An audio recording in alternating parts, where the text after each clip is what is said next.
కనిపిస్తున్నారా sir? Okay sir, మనకి మళ్ళీ time ఉండదు. ప్రతిజ్ఞ చేసి బయలుదేరుతాం. ఓకే, అంత పైకెత్తునైనా జాతీయ సమైక్యత ప్రతిజ్ఞ. మీరంతా రిపీట్.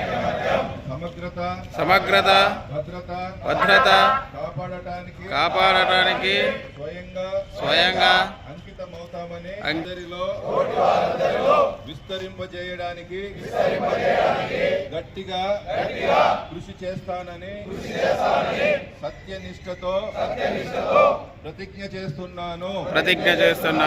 సర్దార్ వల్లభాయ్ పటేల్ యొక్క దార్శనికత చర్యల వల్ల లభ్యమైన అంతేగాక నా దేశ తోడ్పాటు నందిస్తానని సత్యనిష్టతో తీర్మానం చేస్తున్నాను. ఓకే.